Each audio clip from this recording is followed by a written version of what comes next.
Bismillahirrahmanirrahim. Assalamualaikum warahmatullahi wabarakatuh. Selamat pagi anak-anak semua. Bagaimana kabarnya hari ini? Sehat semuanya? Alhamdulillah.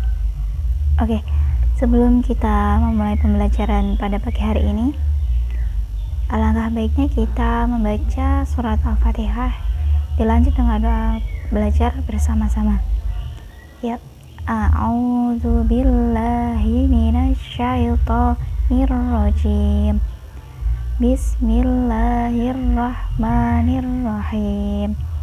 Alhamdulillahi rabbil alamin. Arrahmanirrahim. Maliki yaumiddin. Iyyaka na'budu wa iyyaka nasta'in.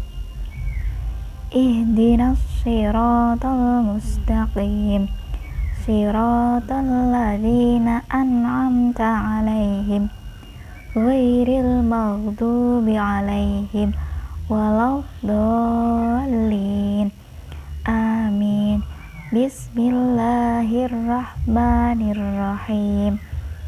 Raditu billahi rabba wa bil islami dina wa bi Muhammadin nabiyya wa rasulah. Rabbi zidni ilma warzuqni fahma. Amin. Oke, baik. Sekarang Ibu akan mengabsen terlebih dahulu. Hari ini ada yang tidak masuk? Masuk semua? Alhamdulillah, berarti semua dalam keadaan sehat walafiat. Baik, hari ini kita akan belajar tentang materi kaidah dzahir dan takwil. Nah, sebelumnya Ibu akan menyampaikan tujuan pembelajaran kita pada pagi hari ini, yaitu kegiatan pembelajaran kita melalui pendekatan saintifik dengan metode cooperative learning. Diharapkan nanti kalian dapat membedakan ketentuan kaidah dzahir dan takwil dengan baik dan benar, kemudian dapat mengorganisir ketentuan kaidah dzahir dan takwil dengan tepat, dapat menemukan makna tersirat dari kaidah dzahir dan takwil, dapat menyebutkan contoh kaidah dzahir dan takwil, dapat mengidentifikasi hasil analisis contoh penerapan kaidah dzahir dan takwil dalam menentukan hukum suatu kasus yang terjadi di masyarakat dengan tepat, dan yang terakhir dapat mempresentasikan hasil analisis dari contoh penerapan kaidah dzahir dan takwil dalam menentukan hukum kasus yang terjadi di masyarakat dengan benar. Baik, Ibu akan menjelaskan sedikit tentang kaidah dzahir. Apa itu kaidah dzahir? Ada yang sudah tahu? Belum ada yang tahu. Oke, baik, Ibu akan jelaskan. Menurut bahasa, dzahir artinya adalah terang atau jelas. Sedangkan menurut istilah, dzahir adalah suatu lafaz yang mengandung dua kemungkinan arti, salah satu dari keduanya lebih kuat daripada yang lain, dan makna yang lebih kuat itu yang digunakan. Al-Baidawi memberikan definisi dzahir adalah suatu nama bagi seluruh perkataan yang jelas maksudnya bagi pendengar melalui bentuk lafal itu sendiri.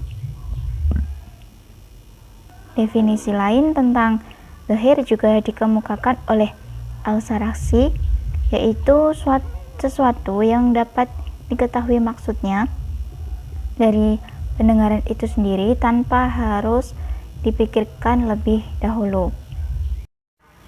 Sebagai contoh, dalam Quran Surat Al-Baqarah ayat 275 yang berbunyi wa ahallallahul bai'a wa harramar riba, yang artinya padahal Allah telah menghalalkan jual beli dan mengharamkan riba.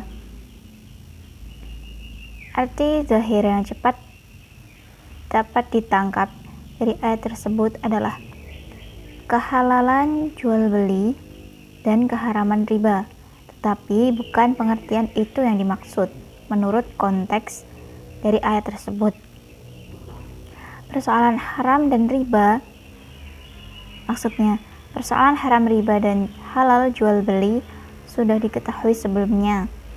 Arti menurut konteksnya adalah pembedaan antara jual beli dengan riba, karena ayat tersebut adalah sebagai jawaban atas pernyataan orang musyrik yang menyamakan jual beli dengan riba yang diungkapkan dalam penggalan ayat sebelumnya yang berbunyi zalika bi annahum qalu innamal bai'u mislur riba, yang artinya yang demikian itu karena mereka berkata bahwa jual beli sama dengan riba. Kaidah yang berlaku di sini adalah wajib mengamalkan pengertian zahir dari suatu ayat atau hadis selama tidak ada dalil atau qarinah yang memalingkan kepada pengertian yang lain. Jika ada qarinah yang menunjukkan pengertian lain, lafal zahir ini bisa ditakwil atau dipalingkan pengertian lafal itu dari maknanya yang zahir kepada makna yang lain yang tidak zahir atau tidak cepat dapat ditangkap. Nah, nanti untuk takwil akan dijelaskan oleh Ibu Trihartini yang di berikutnya ya. Sekarang Ibu akan menyampaikan sedikit saja contoh dari kaidah zahir. Nah, ada suatu contoh dari kaidah zahir ini, yaitu adanya lafal wa'aitu asadan fil masjidi, yang artinya aku melihat laki-laki pemberani di masjid. Nah, lafal ini dapat diarahkan pada makna yang lemah jika disertai dalil yang memperkuat makna tersebut, yaitu berupa qarinah lafdiyah atau qarinah akliyah, seperti lafal asada pada contoh yang Ibu bacakan tadi diartikan sebagai laki-laki pemberani karena berdasarkan qarinah lafdiyah fil masjidi, macan mustahil berada di dalam masjid. Nah, itu adalah salah satu contoh dari kaidah zahir itu sendiri. Nah, untuk contoh-contoh yang lainnya kalian bisa cari referensi lain ya. Nanti akan kemudian nanti akan ada sesi diskusi yang akan disampaikan oleh Ibu Trihartini. Dari Ibu Heti cukup sekian. Terima kasih atas perhatiannya. Penjelasan selanjutnya akan dilanjutkan Ibu Trihartini. Sekian, wassalamualaikum warahmatullahi wabarakatuh. Assalamualaikum warahmatullahi wabarakatuh. Bagaimana kabarnya hari ini anak-anak? Alhamdulillah, semoga dalam keadaan sehat walafiat dan diperlancar dalam menjalankan ibadah puasa. Oke. Tadi sudah dijelaskan mengenai kaidah zahir ya sebelumnya sama Ibu Vera. Jadi Ibu Tri akan melanjutkan dari penjelasan Ibu Vera, yaitu kaidah takwil. Nah, sebelum kita memulai apa itu kaidah takwil, Ibu Guru mau tanya dulu, apa itu kaidah takwil? Ada yang tahu? Siapa yang tahu? Ayo, siapa yang tahu? Harus berani, sudah SMA ya, jadi harus berani. Ya, kaidah takwil itu merupakan dari bahasa itu ar-ruju'u, yang artinya kembali kepada asal. Apa itu artinya kembali kepada asal? Jadi di sini kata takwil itu berarti mengembalikan suatu kepada asalnya. Nah, para ulama khususnya usul fikih ini menyimpulkan bahwa takwil itu berarti memalingkan dari suatu lafal itu dari maknanya yang zahir kepada makna lain yang tidak tidak dapat ditangkap. Nah, kenapa kok bisa diartikan memalingkan? Jadi di sini ada dalil yang mendasari bahwa sebenarnya yang dimaksud dari lafal itu adalah lafal yang arti yang dimaksud, yaitu takwil itu sendiri. Jadi kayak memalingkan dari yang jelas yang sudah dipakai oleh beberapa, namun dalam suatu lafal itu berbeda artinya karena didasari oleh hadis lain atau bisa dipalingkan gitu ya. Oke, kita sudah membahas mengenai apa itu takwil. Nah, selanjutnya Ibu akan bertanya, apakah semua ayat Al-Quran atau nas itu dapat ditakwilkan? Tidak ya, jadi gini, tidak semua ayat atau nas itu dalam Al-Quran bisa ditakwilkan. Kenapa begitu? Karena penakwilan ini adalah suatu yang khusus. Jadi tidak semua ayat Al-Quran itu bisa ditakwilkan. Karena yang bisa ditakwilkan itu adalah nas yang menunjukkan suatu makna yang mempunyai makna lebih dari satu. Nah, karena baik itu karena lafalnya yang musyatak atau hononim atau lebih mengandung arti lebih dari satu. Nah, itu dapat dipahami dengan cara yaitu dengan ditakwilkan. Nah, itu tidak langsung ditakwilkan tapi memenuhi syarat dan ketentuan yang berlaku menurut para syara atau ada dalil-dalil yang menyertainya. Bisa juga dari kias. Jadi tidak semua lafal yang mengandung arti yang ganda atau lain gitu bisa ditakwilkan. Jadi harus memenuhi syarat dan ketentuannya. Oke, kita lanjutkan ke selanjutnya, yaitu apa saja bentuk-bentuk takwil.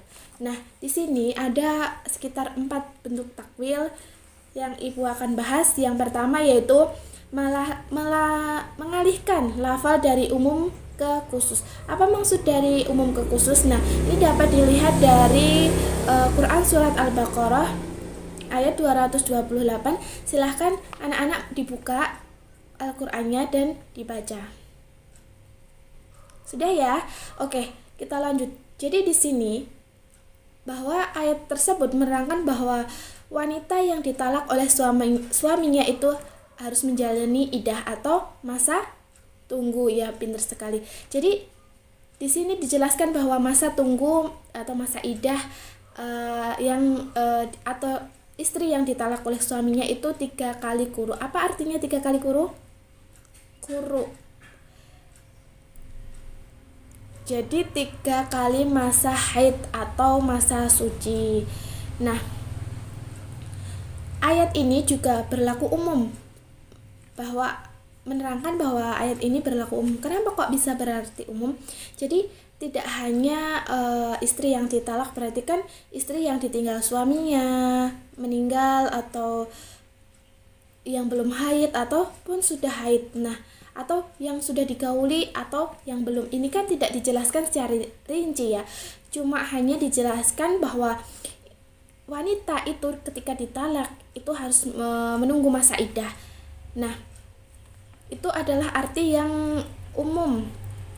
Terus kita khususkan. Jadi kita khusus. Nah, pengkhususan ini atau ditahsis ya. Kalau bahasa usulnya itu ditaksis, itu dengan ayat dalam Al-Qur'an surat Al-Ahzab ayat 49. Silahkan dibuka surat Al-Ahzab ayat 49. Di sini dijelaskan bahwa wanita yang belum digauli itu tidak memiliki masa iddah. Nah, di sini adalah kayak dibatasi gitu.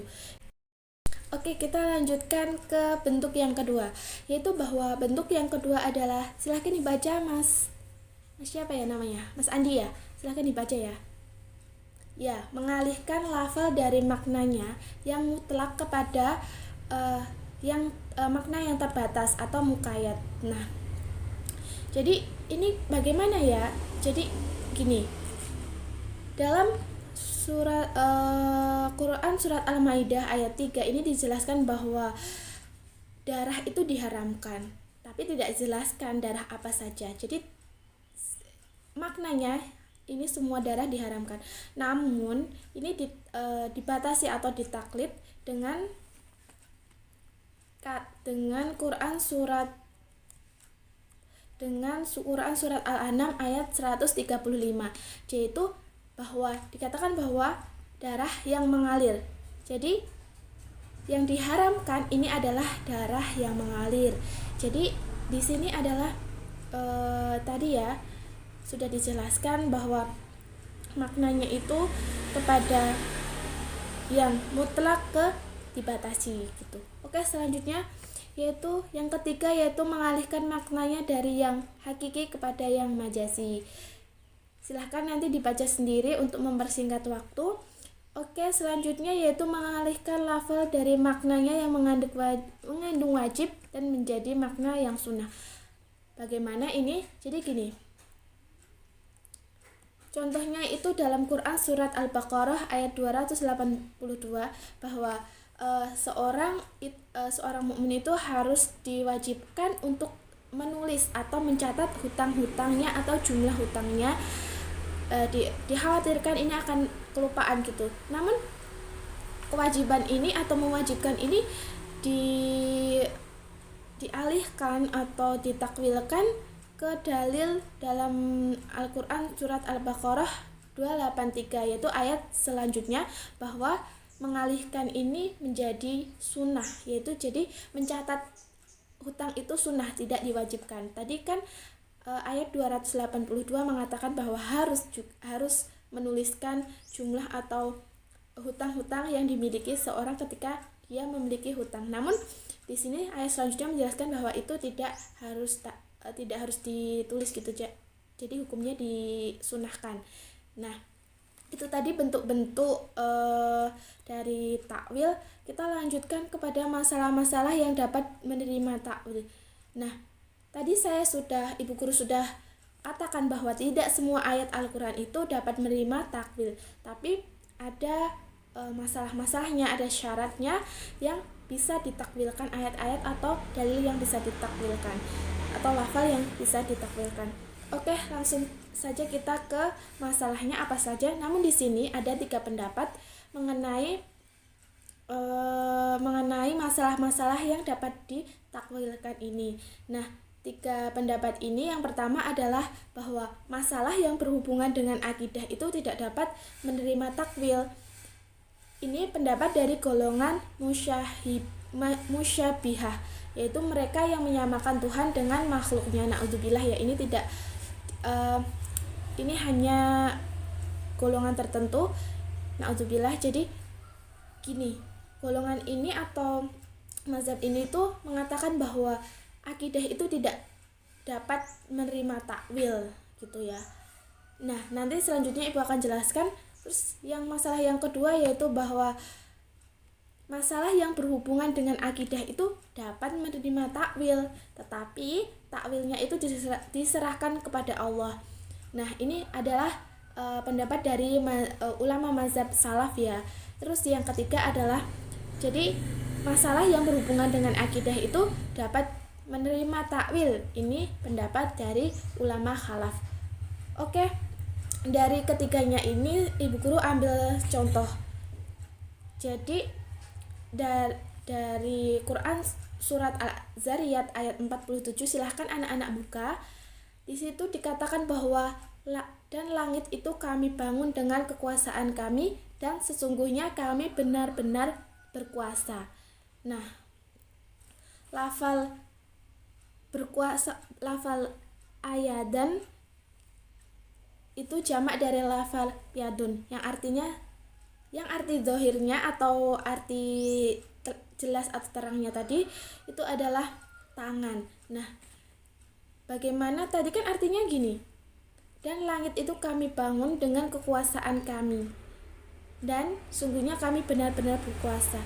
Nah, kalau yadun aidan itu diartikan tangan, ini menurut pandangan ulama pertama itu bahwa Allah itu memiliki tangan. Jadi Allah itu memiliki tangan seperti manusia. Nah, dan tubuh. Nah, ini pendapat yang tadi ya, yang pertama itu naudzubillah. Jadi kita jangan mengambil makna ini. Terus yang kedua, bahwa menurut pendapat yang kedua tadi, menurut salaf ya, ulama salaf, bahwa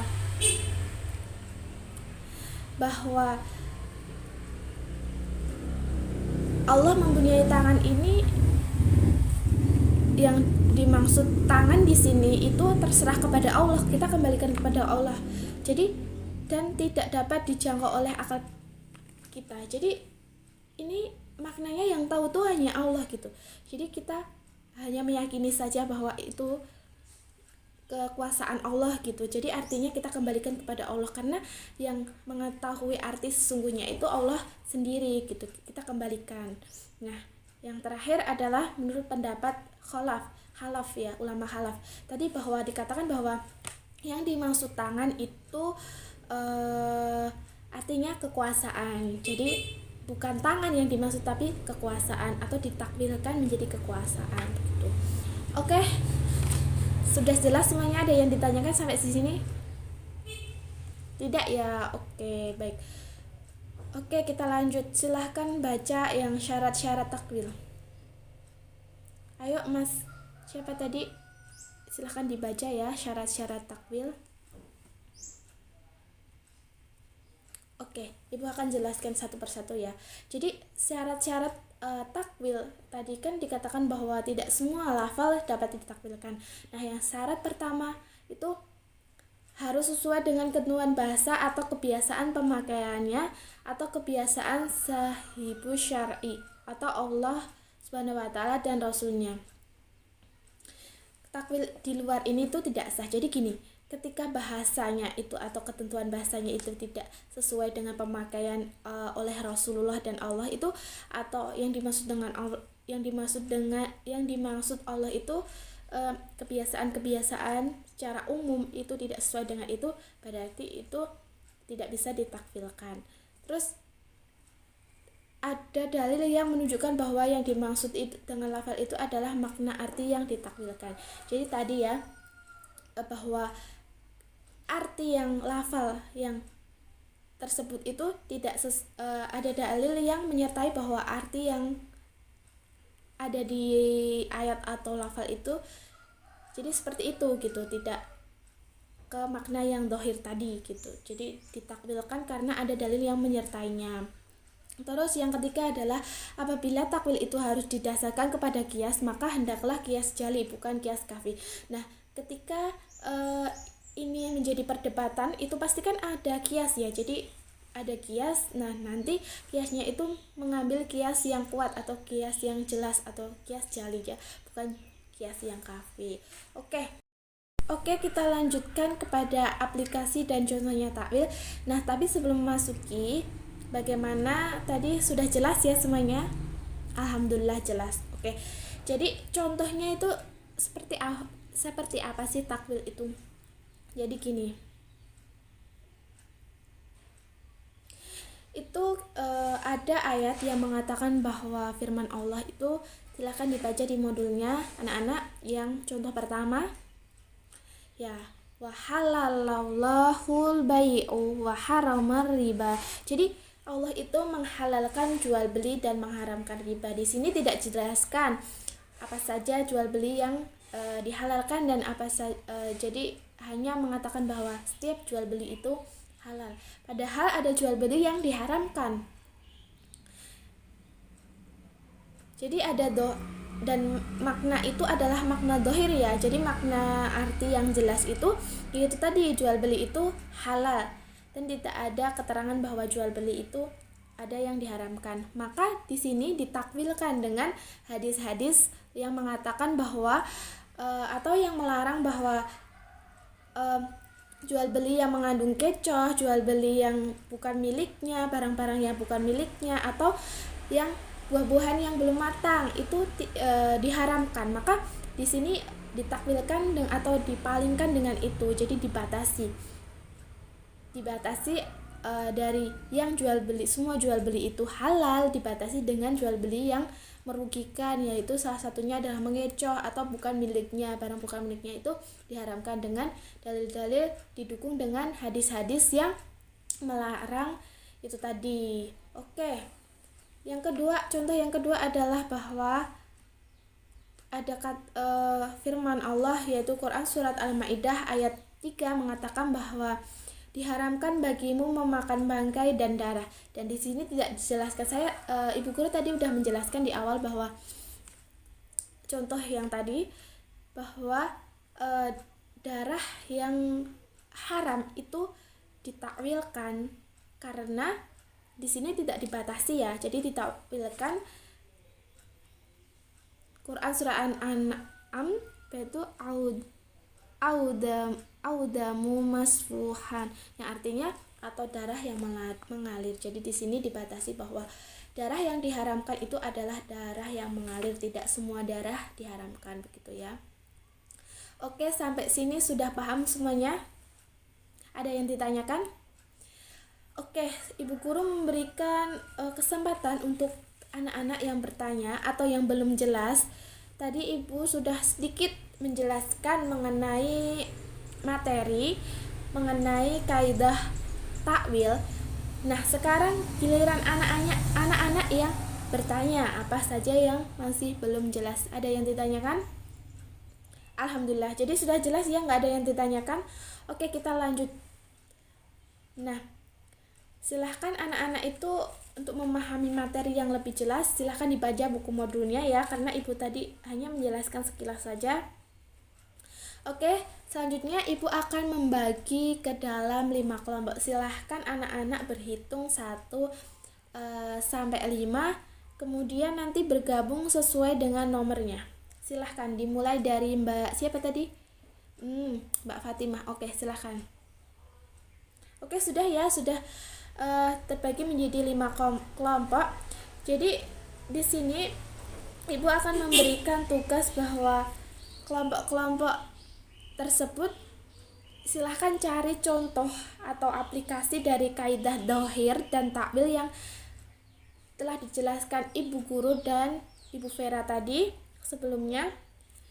Silahkan cari di internet. Nah, kemudian dianalisis dan dikaitkan oleh materi yang kita pelajari pada hari ini dan disimpulkan. Nah, nanti ketika sudah selesai, anak-anak bisa mempresentasikan tugasnya itu satu persatu di depan. Sudah jelas ya? Oke, kita berhubung waktunya ini sudah habis, nanti kita lanjutkan. Jadi ada tugas di rumah bahwa silahkan anak-anak mengamati fenomena sekitar dan sekitar rumah ya, dan itu kalian ambil contoh yang berkaitan dengan kaidah dhahir dan takwil tadi yang Ibu Vera dan Ibu Tri jelaskan. Paham semuanya untuk tugas ini? Alhamdulillah paham ya. Oke, berhubung waktunya sudah habis, mari kita simpulkan ya sebelum kita tutup. Tadi kita telah mempelajari apa aja anak-anak? Yang pertama, kaidah dhahir. Apa itu kaidah dhahir?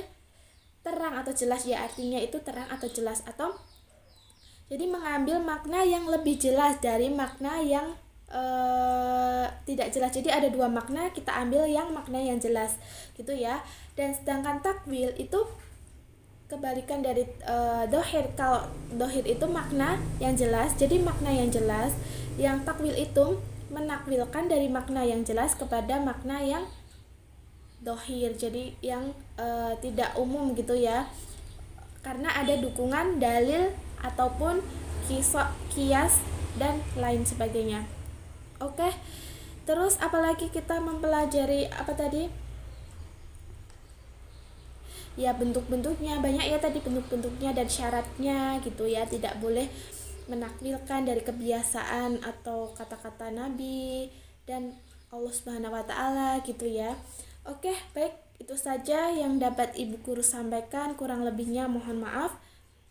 Jadi nanti minggu depan kita akan mempelajari tentang kaidah mantuk dan kaidah mafhum. Baik, terima kasih. Semoga puasa kali ini dapat diterima oleh Allah dan pelajaran kali ini dalam bulan puasa ini bisa diberikan keberkahan dan kemudahan untuk menerima ilmu-ilmu yang tadi kita pelajari bersama. Oke, untuk menutup pembelajaran pada kali ini, mari kita mengucapkan hamdalah dan diakhiri dengan doa kafaratul majelis. Silahkan salah satu ketua dipimpin berdoa. Berdoa mulai. Oke, alhamdulillah. Sekian dari Ibu Guru, mohon maaf apabila ada salah kata ataupun salah perbuatan. Wassalamualaikum warahmatullahi wabarakatuh.